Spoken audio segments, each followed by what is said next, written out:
So what we are doing today is talking about working from home, tips for sanity and security. Everything is kind of crazy right now with this environment around the pandemic and how to keep our businesses going. And it's a lot. It's a lot of stress, especially if you've got, a home environment where you have kids or pets or whatever it is that's going on. So it's a lot to just stay sane. We're also, because we're a cybersecurity and information security focused business, really thinking a lot about the securities of our businesses and the different risks that are introduced with remote work and a pandemic and all of the stress or fear that's kind of going around. So here we have today CEO of Securicy and certified information systems professional, Darren Gallop. Darren, would you like to introduce yourself? Hey, everybody. Thanks for joining us on the webinar. So yeah, I'm Darren Gallop, CEO, co-founder of Securicy. Basically, what we do is we have a web application, and that's basically used to help businesses develop, implement, and manage information security and privacy programs in their business.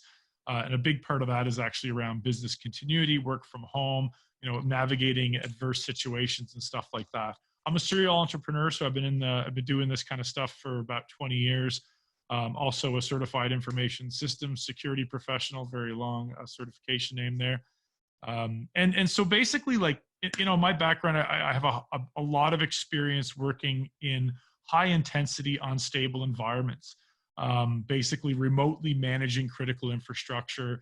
And a lot of that actually was in the music festival space, which unfortunately is getting a really, really hard hit through what's going on right now with COVID-19. So, my past company, we would deploy critical technologies on site for events like Burning Man, Bonnaroo, Coachella, whatnot. I worked on about 1,000 events over 5 years. And if any of you have ever worked in the event industry, it's pretty chaotic. Things break all the time. Storms hit, equipment fails. You've got, somebody will be like digging a line for a cable and will cut through an internet connection. So you really got to be ready, for anything that happens. And so a lot of great experiences there that we've been able to apply to what we're doing here to help ourselves and help our own, help our customers. And then, on that topic, like over the last 2 weeks, we've been very active internally, sort of, dealing with the same challenges and asking yourselves the same questions I'm sure most of you are asking yourselves. And talking to a lot of companies that are really struggling through some of the operational changes that they have to do. And, we've come to a lot of great conclusions. We've been very helpful to several people over the last couple of weeks. And we just thought, why not get on here and share what we've done with anybody else out there who needs some help. A couple of things about us, I think, just that made life a little easier as we made this transition. We already have a work from home culture, and a lot of our team works from home part-time, and some of them work from home all the time. And we already have, information security privacy program in place that includes things like risk registry, risk management, business continuing, disaster planning in our business. So that stuff's been really helpful in terms of our ability to, continue our business and not really miss on anything in terms of productivity and customer needs. So I think, like, when we look at this problem, and I encourage everybody to really consider this event, this isn't something that just happened a couple of weeks ago, and then we're now just going to make some changes and everything's going to be, this is going to be the new normal, and eventually everyone's going to go back to everything exactly the way it was. I think the way to look at this is to really consider the reality that what we're talking about here is something that's going to be going on in months, not weeks. This is our new reality. The remote work and working from home is going to be something that a lot of companies are going to be doing for a fairly long time. So thinking about it in that sort of prolonged way, and that's been really a key thing for how we approach it and how we help our customers, thinking not only about what's today's predicament, but considering that things might happen in the coming weeks. You may have employees that are key to delivering your services or products that become ill. You may have technical problems. You may have access to technologies that may be slowed down, like if you needed a new computer because somebody poured a coffee over it, for example. So, really just thinking about this state of crisis that we're navigating and having the proper thought processes and planning in effect to do that. In terms of the webinar, so we're going to talk about tips and ideas to help remote teams feel connected and productive.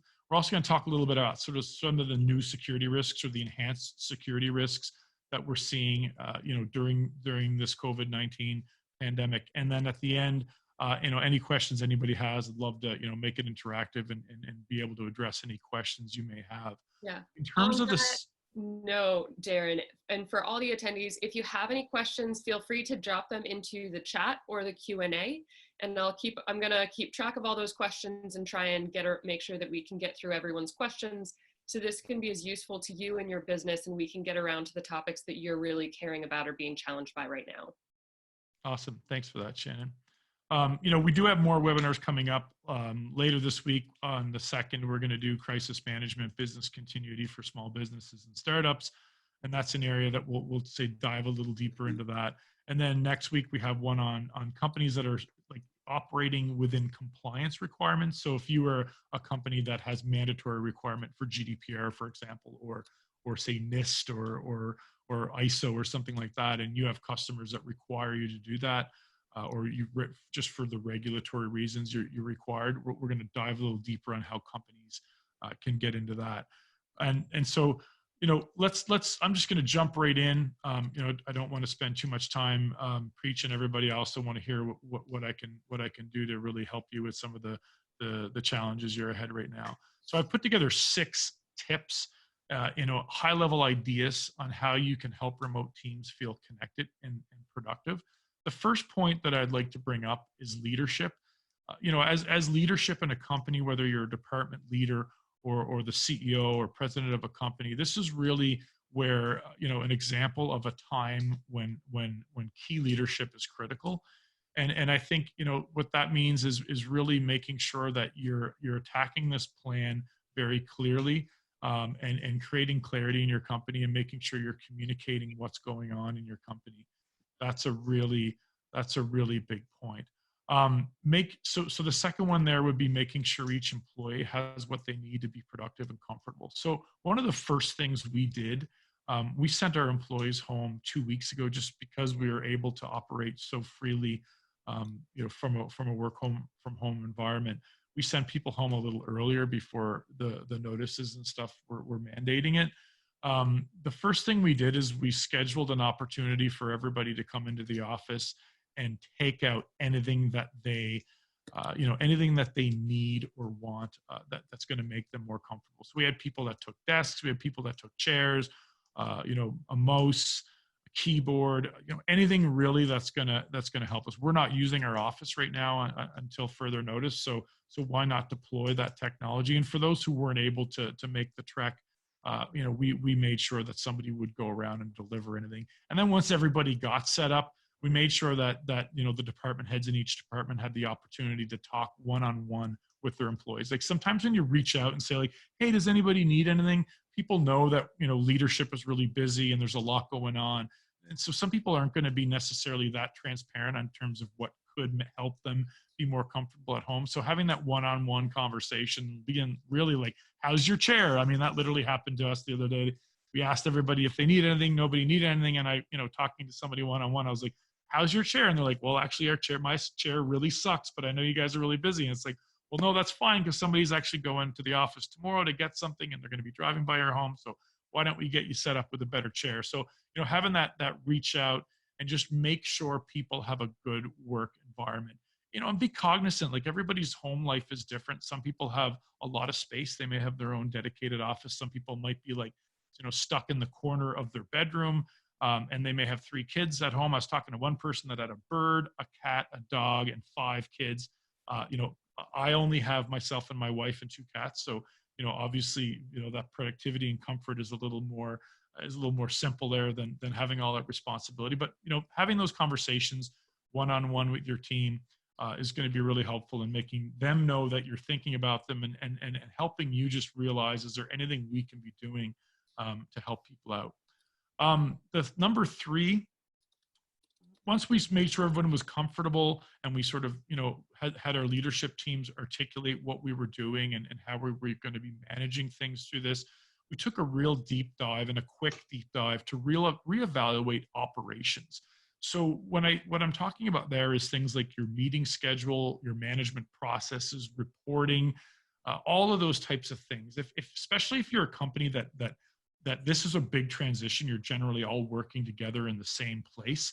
Having that, having that conversation with your leadership team and making sure that what you're doing works, and there may be an opportunity to make some adjustments in there.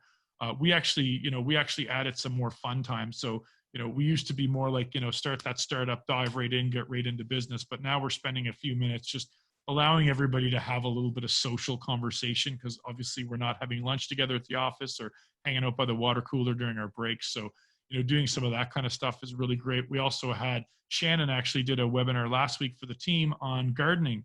And so, home gardening. And now my wife and I have actually bought a bunch of seeds online, and we're going to do some of that, and we'll be able to share pictures with the team. So, thinking about not only just operational functionality, getting stuff done, but allowing teammates to have a little bit more bandwidth, a little bit more time there to communicate and talk. And then, number 4, I kind of said it in the leadership, but communicating with your team, this is really, really important. So I think, this is not, like I said earlier, this is not something that has just happened and now we have a new plan and everything's going to this way. And this is something that's changing all the time. So I think, as a team and as a leadership team, you should be reviewing on a weekly basis whatever plan you've put in place to navigate through these times, reevaluate the situations.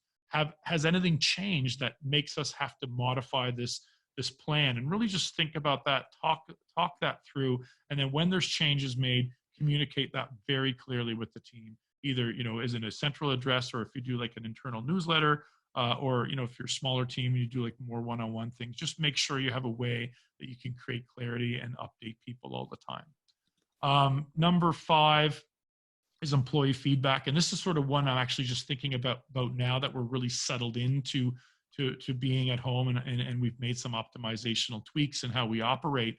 We're thinking about how do we conduct reviews and employee feedback. Again, we're not, I'm not running into Tony in the lunchroom going, "Hey, Tony, that was awesome what you did there on that wireframe for the new feature." Those interactions aren't happening in the same natural way. So making sure that you have a process there and that you're providing feedback to employees, positive, constructive, all of that. It's still important. Everyone's working from home. They want to know that what their contributions are valuable, and they still need that feedback loop. And then number 6 is the business continuity and disaster recovery. And this is actually a topic, like I said earlier, we're going to dive into on Thursday's webinar in great detail. But really just thinking about having a plan and making sure there's clarity. And I'll just give some really high level insight on some of the things we talked about when we did our business continuity plan and enacted that last week. The first one we looked at was, are there any individuals in the organization that are critical to key processes in the business that, what would happen if they were not available? So, we looked at the CTO, for example. Our CTO does a lot of stuff around managing the database, deploys a lot of the code, and it is basically, reviewing a lot of stuff. So we just wanted to make sure, that there's other people there that are trained to do that stuff, that they have the access, the credentials, there's a process to enact that person to take over that responsibility. And the same thing for me, making sure that there's somebody that can sign checks if I were to get ill, or if somebody in my family and I was no longer available. Just thinking about sort of the things that could happen, and unfortunately, looking at this situation in the context of, it's probably going to get worse in a lot of cases before it gets better. It's going to change and evolve rapidly. So, thinking that out, and not only just all of the global things, but the regional things. And I'll give you an example. One of the things we talked about was, well, what happens if our CTO's child pours a cup of coffee over their computer? Does that mean now it's how do we get that person the laptop replaced that they need to do their job? And so is that can I just get in the car and drive to Best Buy and buy that? Is that computer going to be there? Are we thinking about that? And so, we actually went out and created a list of critical hardware assets that our team needs to be productive. And we purchased some assets, and we have them at somebody's home who's central, who has the ability to go out there quickly and drop off an asset to an employee. And we have them, operating systems updated, security configurations, all of the key core functionality, so you're not going to lose days of time if something as simple as somebody pouring a coffee over their computer happens. So that's something to consider in there. So that's it for the sort of tips and ideas Yeah, and around. I want to just take a moment because I think that's a great some great tips around like productivity and staying connected. And that first subject, I just want to pause for a moment and take to look at a question or two on this topic before we Cool. switch over to the Yeah, security topic and sure. that kind of side of this. So I have a question here from Douglas. Their team uses LogMeIn for remote access. And because a lot of their work needs to be done on internal servers that can't be accessible outside, it's painful. So is there anything better for speed? So what can companies do when they're looking at, the internal servers or even sometimes the communication that we're using, it's just not fast enough. Where can we be looking for faster services and servers? Yeah, so I mean that's a pretty tough question to address very specifically.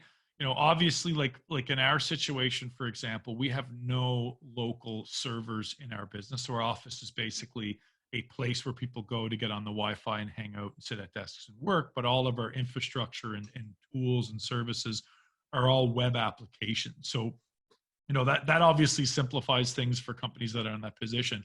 If you're looking at a situation like that where you have people coming in remotely via VPN and accessing your infrastructure, that's gonna I think that's really the type of thing where we would get into a deeper conversation with somebody who's a network architect who can look at like what are your people doing, what types of tools are they accessing, what's the bandwidth requirements of those tools, and just really assessing, running a more in detail technical assessment of what's happening in that network environment, what the goals, what are the inputs and outputs, and where are the bottlenecks happening. And then then we would go down the process of exploring some other solutions with people that have expertise specifically in that sort of domain.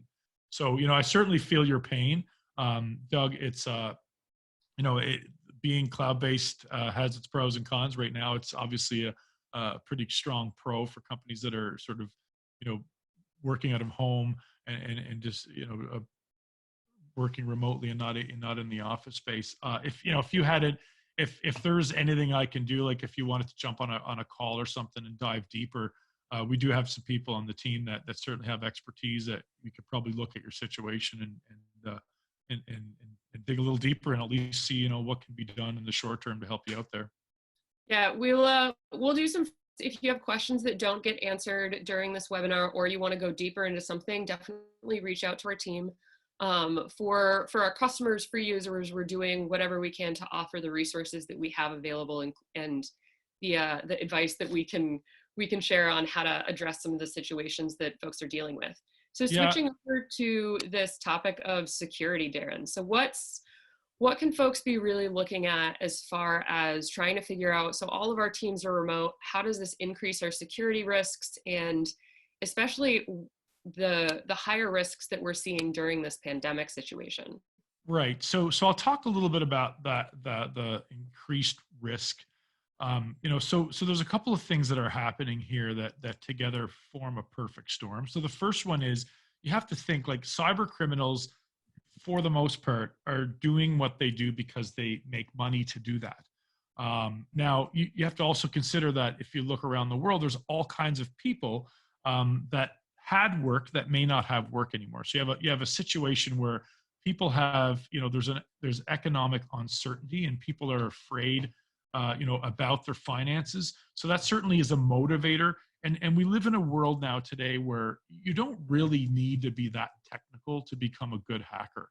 Like a lot more of hacking is actually on sort of the psychological side and what we call, basically social engineering.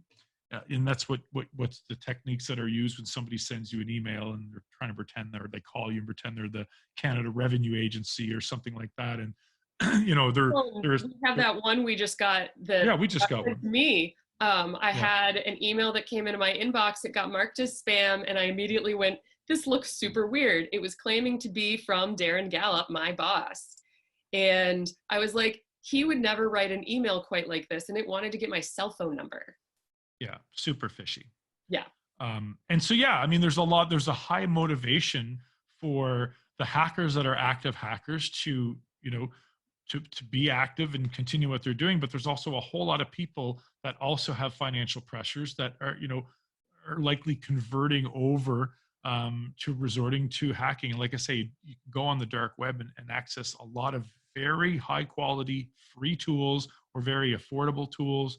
And there's a wealth of knowledge on there that anybody can become a hacker very quickly. And then the other side of that, which is the opportunity for the hackers, is that there's nothing better than chaos, commotion, and confusion to deploy social engineering tactics to trick people. So you've got a lot of people that are stressed out. They might not be sleeping as well. They're challenged as they're going through transitions in their business or in their personal lives.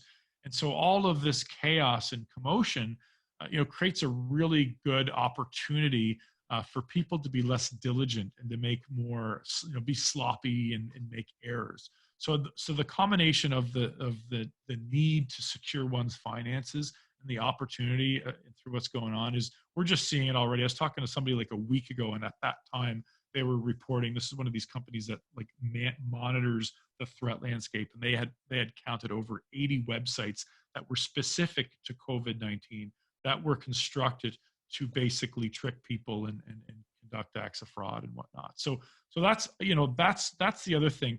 The good news I will say is, a lot of people that are not accustomed to or that are against the idea of working from home, a lot of people think, oh no, you have no security when you work from home. And like, yes, there are challenges, absolutely, but the reality is you can actually be very secure.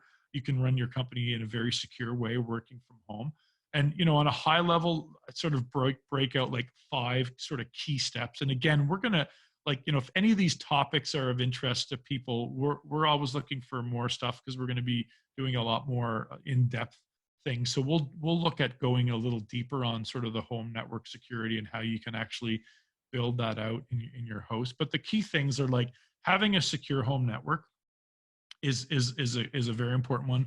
And on a high level, it's really easy. Like, if you have a modern router that is still supported by its vendor, then it's just a question of having that updated, and then making sure that you have WPA2 personal, at least as an encryption method, and that you're using a sophisticated password, like not your dog's name, but something that's longer, that's a little more complex. And that, if you've had the same password in your router for the last 3 years, like a lot of people have, and everybody who's come to your house, you've given out the password, well, maybe it's a great opportunity to change the password. And then looking at your home, like, everybody's home network is different. Like, if you have a very simple situation where it's a couple of people with their mobile devices and their work computers and a personal computer, that's one thing. If you're all teched out and you've got like 50 IoT things, so like your fridge and your stove, and you've got a bunch of cheap aftermarket cameras, and if you've got that kind of stuff on there, then obvious, like, in that situation, there's a little bit more complexity, certainly, to ensuring you have a home network. So we will dive a little bit more on that, but doing a little bit of sort of looking at securing that network, making sure the password, making sure the router's updated, that it's still supported, and making sure that the devices that you're allowing on your network are also patched, updated, supported, and whatnot. You don't have, like, if you had a whole bunch of weird things on there, or experimental things, or a gaming computer, you may want to put that on a guest network or something like that. And then sort of looking at the home work computers. Now, I'm seeing a variety of things when I talk to people. Like, a lot of companies use laptops now, and that they issue work laptops. So in that case, I mean, if you already have security around your laptops, and you've antivirus and endpoint protection and proper security controls on the laptop, well, that's simply, you're just taking that secure device home, and there's really nothing further you need to do. You could consider a VPN if, say, you have a lot of weird things in your network, or your network isn't as securable as you would like. But in that case, it's pretty easy where you're using a work laptop. Obviously, there's cases too. We've spoken to a few people where they don't have work computers, and so there's people accessing resources from a home computer.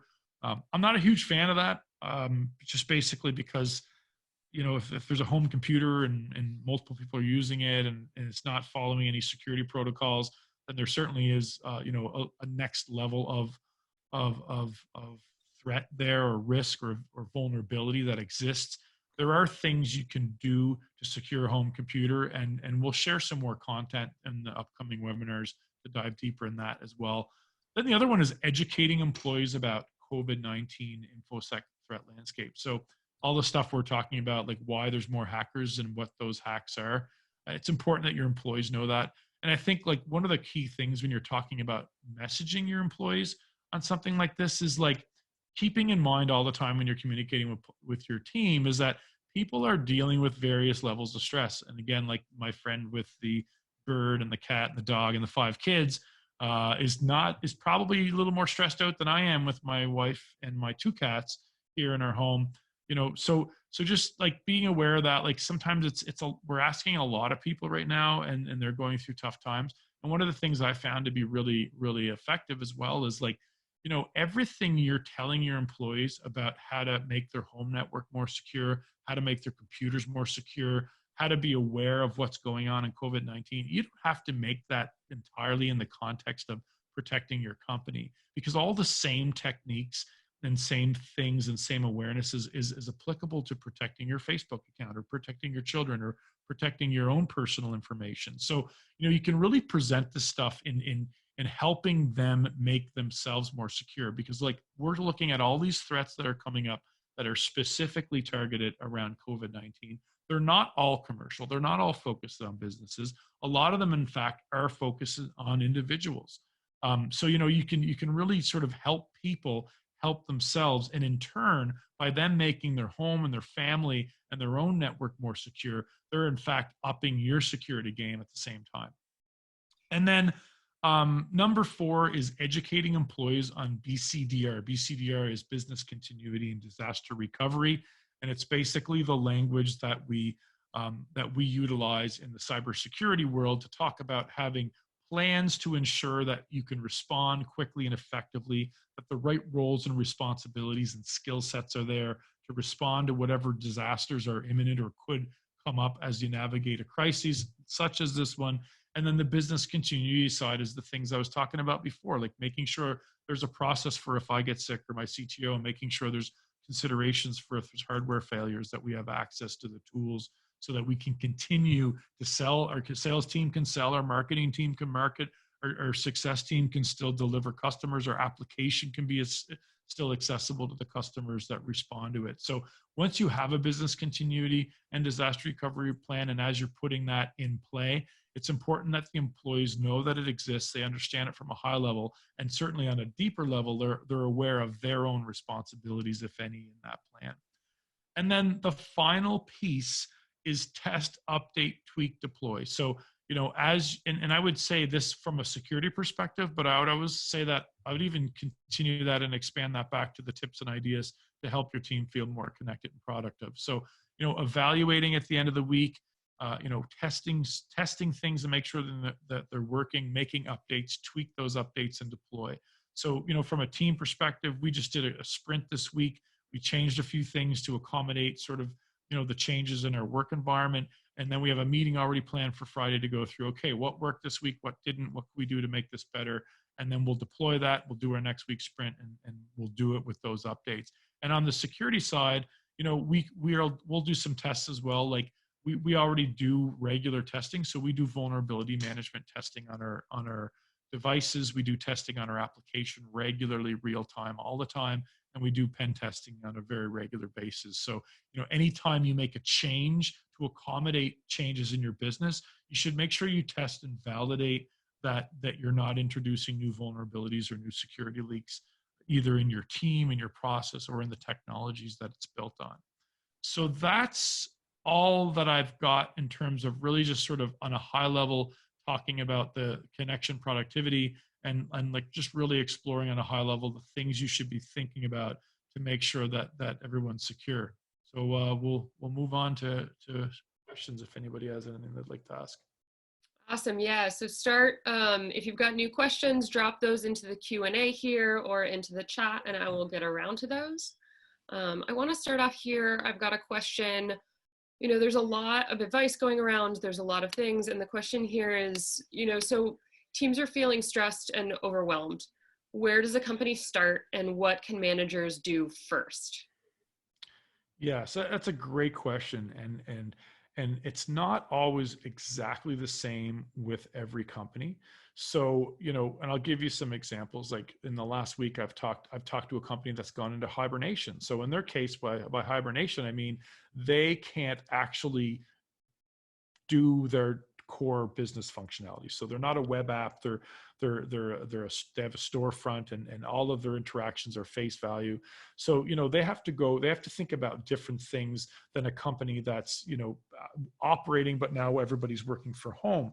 And then we have other cases where there's companies that are actually growing through this. So we're working with a company that's doing some work around the production of ventilators for the COVID-19 crisis. We're also working with a company that's doing some stuff in the blood testing realm around there. So obviously those companies have some different considerations. But at a core level, I always look at it from the continuity perspective. Like if you have customers, and your job as the CEO of a company is to make sure that your company exists and survives and hopefully thrives at the end of this pandemic. So, looking at continuity is for me a really key piece. The way the process that we went through, like we literally went through this all in one day. We went, okay, everybody goes home. We get everybody what they need to be productive. We'll tweak it later and, get the extra chairs and all that stuff. But let's just make sure everyone's online. We got everybody check. Awesome. Okay. What stays the same? Well, we still have customers in our app. We still have customers that need things. Awesome. So we go right to business continuity right away. So let's just make sure that our business can continue to operate through this. And then, security for us, we didn't really go too deep into security. We're actually kind of going into that now. And that's because we already had we had policies, we had password policies, we had VPN policies, we had all this stuff in place.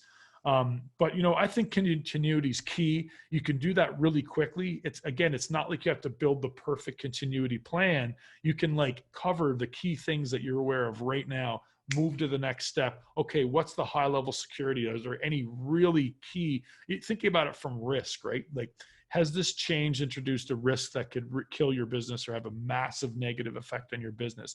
And you're kind of if you rank things from the risks, so like the impact and the likelihood, and you fix the biggest problems first, even if it's a scrappy way to fix them.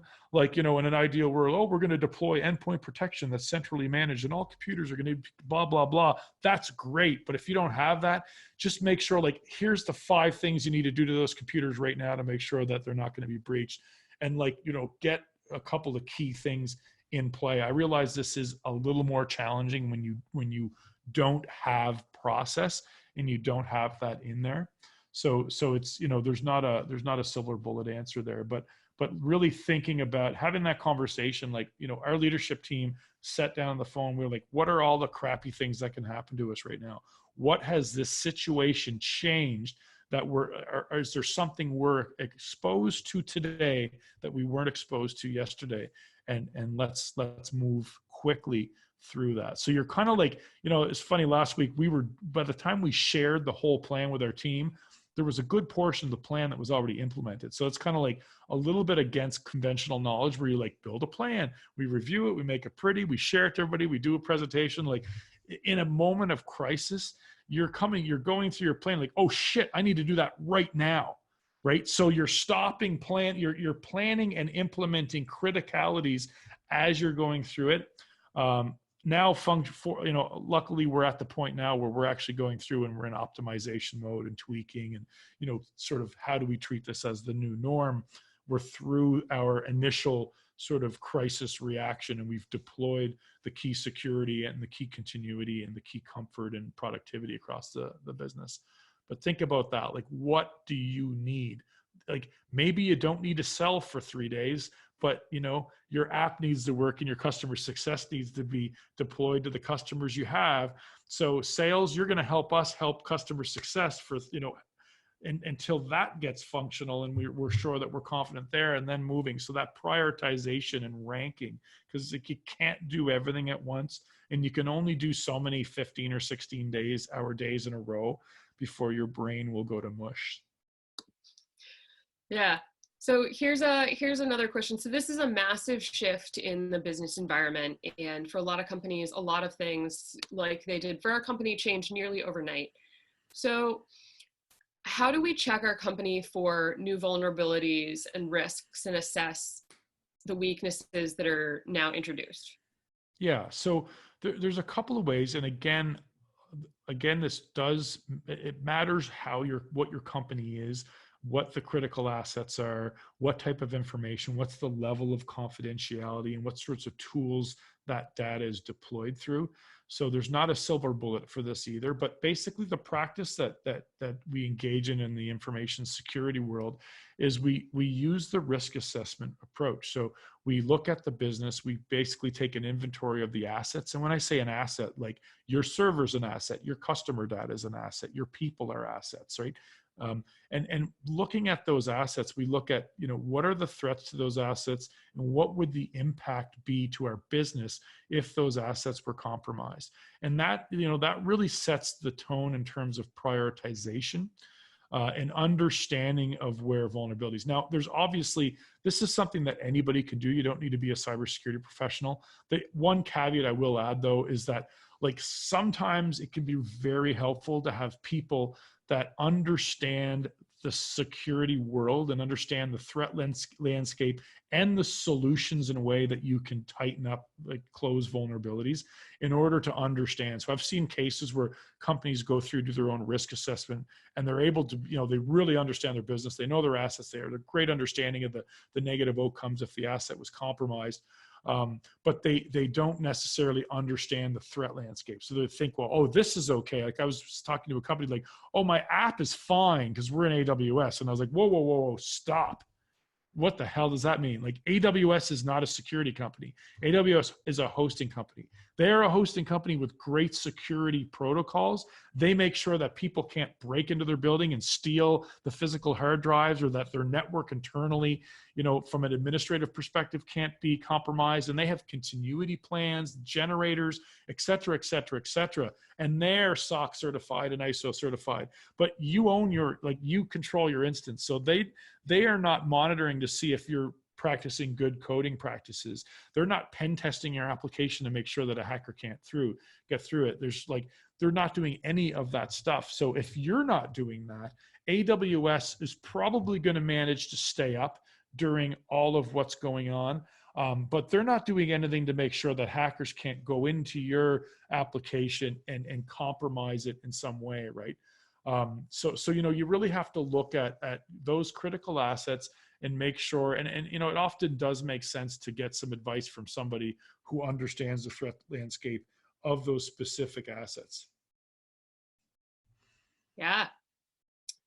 So looking a little bit more at kind of the personal side of some of this, for teams are making this massive switch, and what do you do? How can you keep morale up when there's a lot of stress going on? You mentioned earlier there are a lot of people who are having high levels of stress, anxiety, sleep, and that obviously can bring the whole team down, as well as like productivity, and introduce new security risks. So what can you do about really team morale in a situation like this?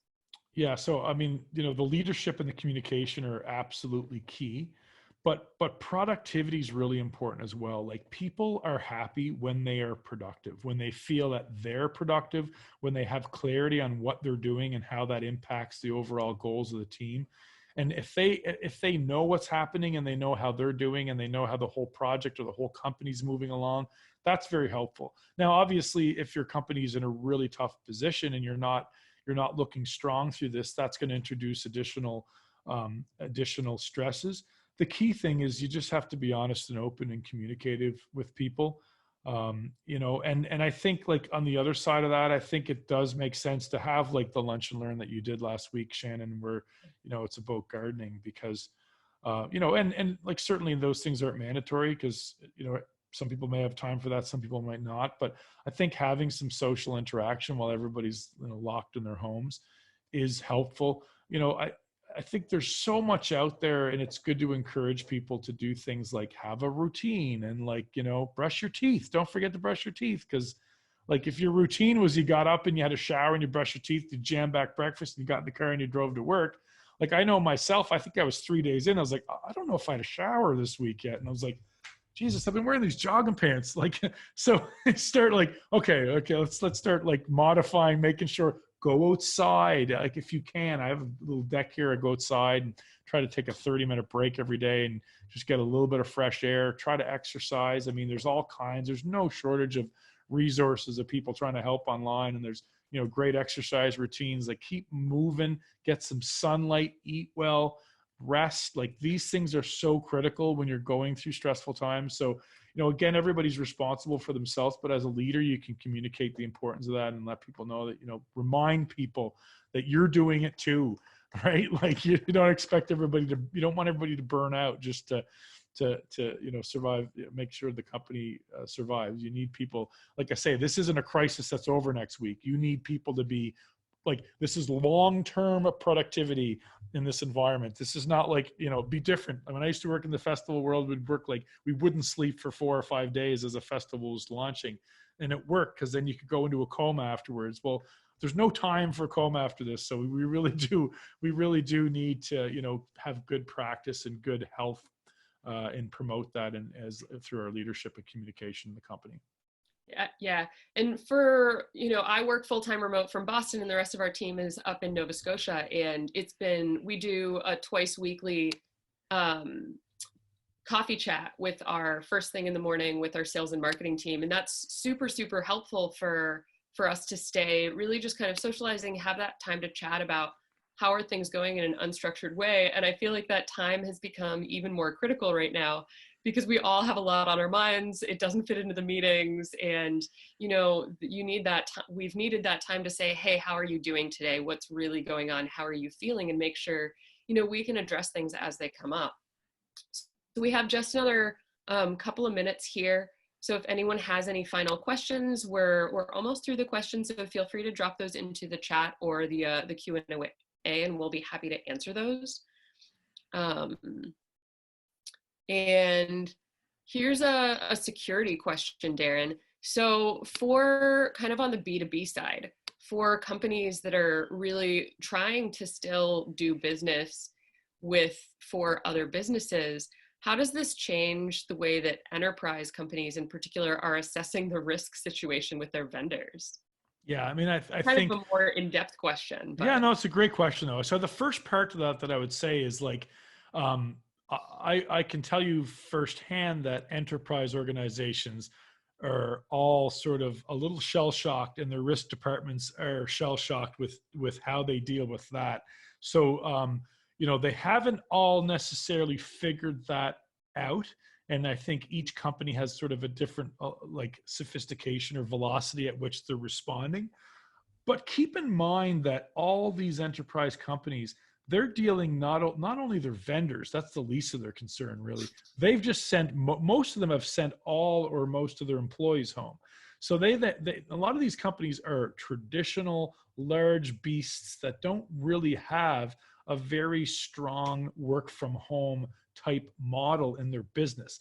So they are struggling a lot more than the startups. I think for the startups, like most of the startups that I'm working with that sell to enterprise are all cloud-based. And when we do risk, when we do assessments, so when we talk about, when I'm helping a company, say a 50-person startup sell to Target or Disney, the security questionnaire comes in and it's generally fairly generic. And the first thing we do is we establish perimeter. So the concept of perimeter and security is like, what is the area that's being secured? Well, in a modern SaaS company, what is the area? It's not like the old world. It's not your office. All the stuff is in the cloud. So like your customer data is probably in your, say, AWS or Azure instance in a web application. And so if that's secure already. So where your employees are is irrelevant to the security posture of that application. And so then the other tools would be like maybe you have Salesforce or you have HubSpot or you have like Zendesk or something like that. So if you've already secured those assets, in meeting your customer requirements, they're still secure. So really the only thing that's changed, and when we talk about perimeter, what we always try to do with startups is carve their office out of the perimeter. So if you think about the office as just a place that people gather with the laptops and they take those laptops home, which is the case in a lot of startups, then like you've already secured everything and you've already met your compliance requirements. The only change now is that people are sitting at home. So really all you need to do is secure your network and secure and in addition to what you've already secured. So I'm going under the consensus that you're already secure, you're already selling to Target, you've already met their security requirements. The only thing that's changed is you're working from home. And so then you just have to look at that. What has that changed in what we built our security program around? Does that bring us at a violation of any controls? The sophisticated enterprise organizations are asking that question. They're basically going, okay, so what's changed in your business that affects us? Or they're coming in, they're going, okay, this stuff's all the same, but what do you guys have for, I've seen them ask for a work from home policy. I've seen them, wonder about what's happening in terms of awareness training to make sure your employees are aware. They may add about endpoint protection. They may ask if you are using a VPN. And there's products out there that you can buy if somebody's working from a home network that's, say, a little more complicated, whether they're sharing it with a neighbor or they've got 5 kids all with different gaming machines and they've got fridges and stoves on there. Then that more complex environment introduces, with the complexities, additional vulnerabilities. You can bypass that with having a VPN tool. I think the one we use is something like $30 or $40 per employee or per device per year, so it's relatively affordable. And then the employees are always using the VPN in that case, when they access any of the work tools. So like really, if you think about it, if you're already secure, then you're basically just adapting some security controls and introducing some new or modified policies to accommodate the fact that you're all working from home. Yeah, that's a great answer. So we're just going to wrap up here. This has been a really good teaser too for some of the other workshops or webinars that we have coming up on business continuity, on cash flow management when everything is crazy, and on a deeper dive into kind of the security side of working from home. So I'm going to drop a link in here into the chat for our next webinar that's on Thursday. This one's the one around crisis management and business continuity. So more into this, how do we respond right now as a team to the given situation? There's a registration link there. So if you're not registered for that and you want to hop in there, you can go ahead and do that. So we'll follow up with an email and for everyone who's attended. And thanks for coming, everyone. Thanks, everybody. Great chatting with you. Good luck. Reach out if there's anything we can do to help you. Stay safe. Cheers.